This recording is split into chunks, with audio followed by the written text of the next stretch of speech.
So that's the ultimate goal of the meditative practice, is to emit the perfume of your soul. And we're all different. We all emit a different type of perfume. We're all different types of flowers. Meditators are not all meditators, if you know what I mean.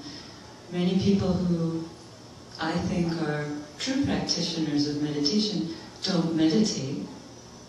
They apply themselves along another line.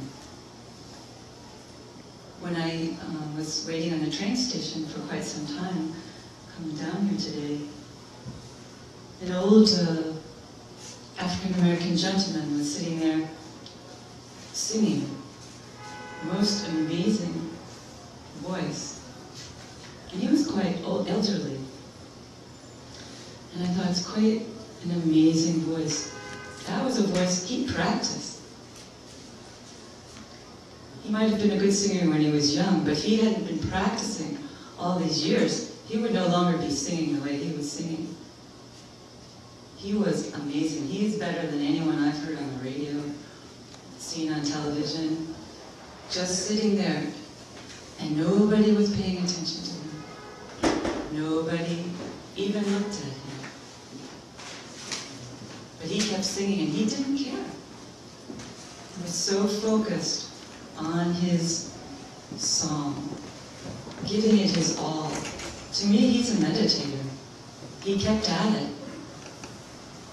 over the long haul. Because anybody who's meditated knows that it takes a lot of effort to keep doing that, day in and day out. Just like this man, it took a lot of effort to keep his voice as good as it is. And he didn't give up because no one paid any attention to him. You're not going to get a lot of attention for meditating. You know, nobody's going to come along and give you a promotion, say you're great, you're doing a good job. No one is going to do that. So you have to do that for yourself, like the man on the subway station. He had to believe in his voice, and he did. And finally, at the end, two musicians came along, and they started smiling and listening to this man, and they recognized him because he was on their path. And they were on the same path. So they recognized each other. But it didn't matter to the man, he kept singing. He didn't stop to talk to the musicians. So I just started comparing that to ourselves and that man, and he taught me, he reminded me a lot of things that I need to be reminded of. To keep going when the going gets rough. Because anyone who takes up a path of meditation is going to be confronted with challenges along the way.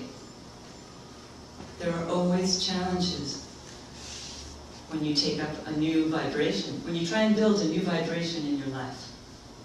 The soul is urging you on, but the personality rebels.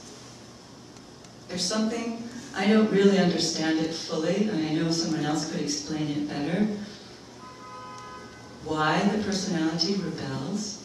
You'd think the personality would want to become in alignment with the soul. You'd think that the personality would want to change. But there's something about the matter aspect that is so powerful and so intent on remaining inert and remaining wrapped up in what it's been doing for all these many incarnations, that it doesn't move easily into the light. The personality, the line of least resistance for the personality is to stay more or less where it is.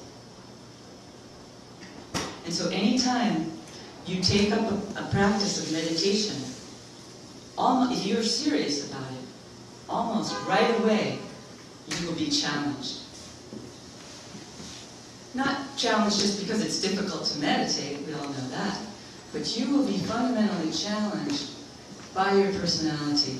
It will set off all kinds of alarm bells the personality level, which the intention of which is to stop you from meditating.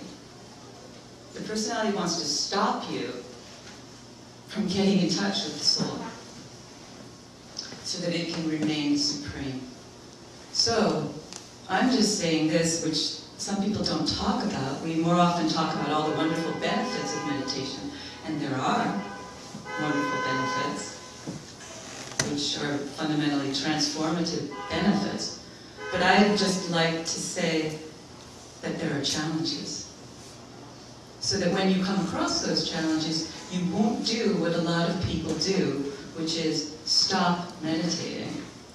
A lot of people, as soon as they hit a roadblock, they stop meditating.